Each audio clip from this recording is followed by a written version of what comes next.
力をそのものの名を。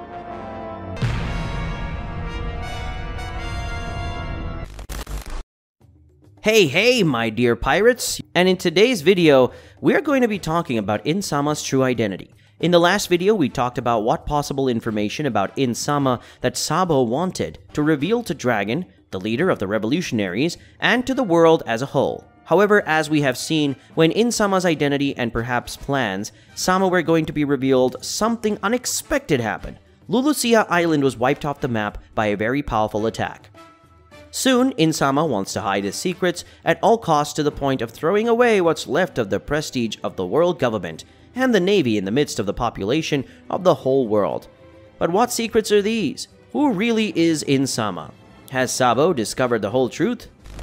Well, we're going to analyze all this in today's video, so if you want to be a pirate king like me and achieve eternal glory, go ahead and press the like button with all the power of your Akuma no Mi. And if you're new here, my dear sailor, already subscribe to the channel and don't forget to activate the notifications bell so you don't miss any new video from here. Anime Joy Boy here, okay?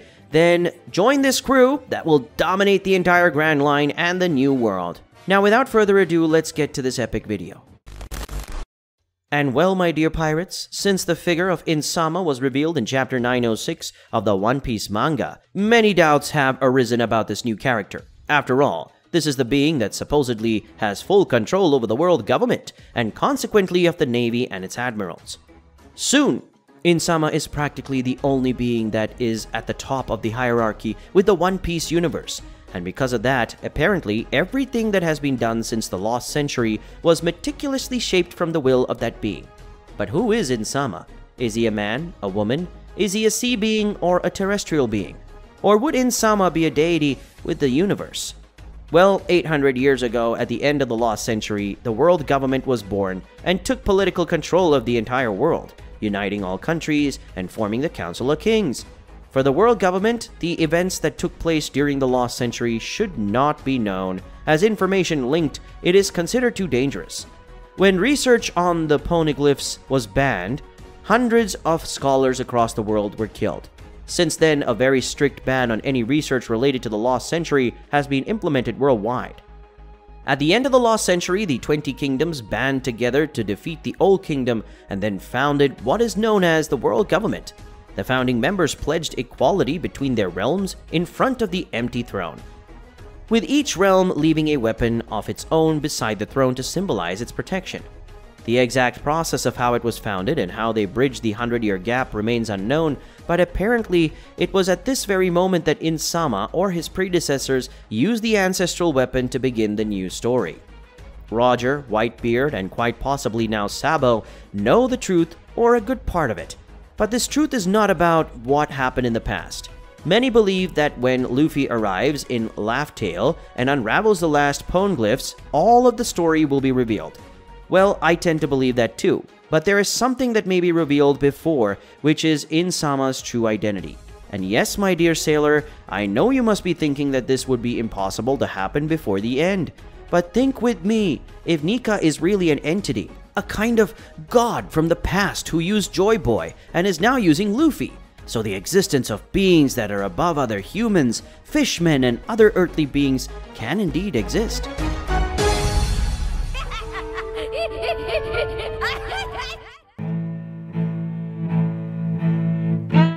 If this turns out to be true, the possibility of the theory about devil fruits being or having demons inside them could be true.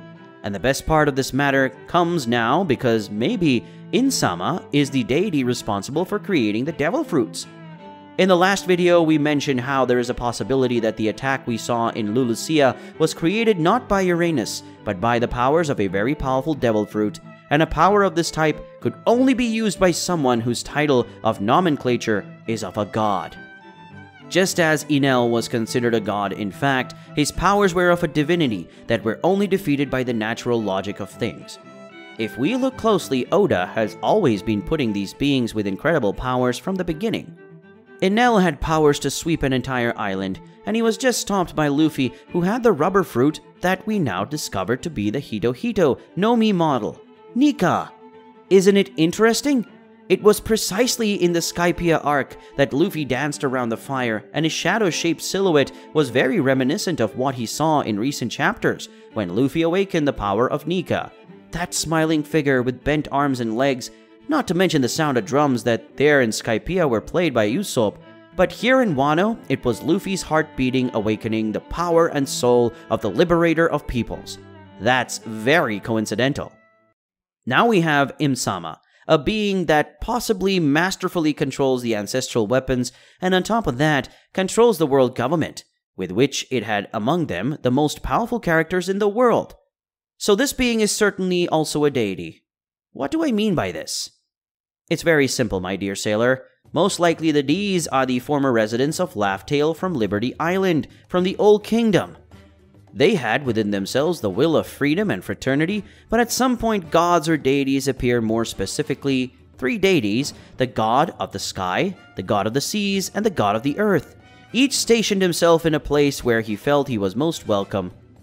Nika, who would be the god of the earth, stayed with the D's, the god of heaven, which probably gave rise to the people of Skypiea, and the Shandians and even the Lunars, and consequently Enel, stayed on the moon. The god of the mares, Insama, ended up staying with the Pisces men. The most interesting thing about all of this is that if you read Insama's name in the Romanized form, it is called IMU. And if we invert the word IMU, we have UMI, which is Japanese, it means sea, umi. This would also answer why the kingdom of fishmen is exactly below Merigios, which is where Insama is.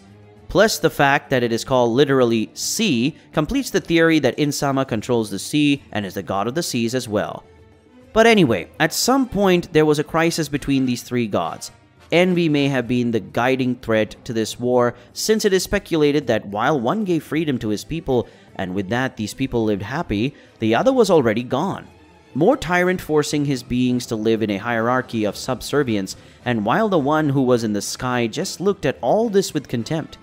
Soon the war began, but not between the gods, but between their people, and 3 great weapons were created: Pluton, Uranus, and Poseidon.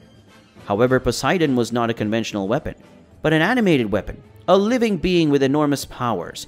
With this idea in mind, Insama decides to create an army of living beings that have the ability to use powers. But unlike Poseidon, these beings would be rendered useless in the sea. This would be done if one day these beings turned against Insama. She could drown them with her power to control the oceans. It was there that Insama, pretending to make a truce, gave this power to the other 2 gods. These were the first devil fruits. In this way, Insama killed the god of heaven and took the Uranus from him. With that, Insama had the power to single-handedly defeat the god Nika, who promised that even being defeated from time to time, he would return to free his people, and that would possibly be the will of the D's that are past. Pluton was destroyed, and its construction project disappeared for centuries. Thus, Insama swept away the past and created a new order with those who were loyal to them. But with the passage of time, those beings who had the power of the fruits were dying of old age, either in the seas or in other battles, and the powers of these people were reborn in other fruits, making this a vicious cycle. And that's where the gifts, the fruits, that Insama gave to his god friends with the intention of drowning them in the ocean. So from time to time these fruits were born, and the fruit of the gods, mostly Nika's, was reborn. When the world government ruled by Insama learned of this, he quickly tried to hide this truth, but it was too late. A boy from East Blue ate it. Sometimes they called it the rubber fruit, as a way of belittling the true potential of this fruit. But today we know that its real name is Nika. Joy Boy may have been one of Nika's names, his earthly name, or it may have been Nika's first reincarnation, or inherited power. It doesn't really matter. What matters is that Insama's ambition under the earth will be your doom. In other words, guys, if this theory is correct, most likely the real creator of devil fruits was Insama, and that's why people who eat them die in the sea, and that's why they say the demons live inside these fruits. In fact, these demons are people from the past, people who were used by Insama to fight their wars, and of course, and also from gods and other types of living beings. Sabo may well have seen the tree where these fruits are born, or maybe he also saw Insama's identity, realizing that being is not an ordinary being, an earthly being, but a divinity or something that goes beyond the understanding of beings from all the earth which he has seen and lived with. This would be the answer to why the Gorosei fear this figure so much that it appears to be so small and fragile to the point of kneeling and standing in front of it. So why no one in all this time thought to get by with this being? In other words, guys, the truth about the lost century, Roger and Whitebeard, and if I'm not mistaken, Rayleigh, know the truth. But about the Insama, maybe only Sabo and the world government should know. And that's why Lulusia was ruthlessly wiped off the map to the point to say that island never really existed. But not only that, if it was revealed that Insama is a deity and that she was the creator of the devil fruits, and that controlling the sea is the key to her power to defeat those who hold the power of the fruits, having this information is paramount importance for those who you know. One day, thinking about defeating this being and bringing freedom to the world of One Piece as a whole. But now I want to know your opinion about everything that we commented here today. Is Insama a deity, a god as we speculate that Nika is? Was she responsible for creating the devil fruits?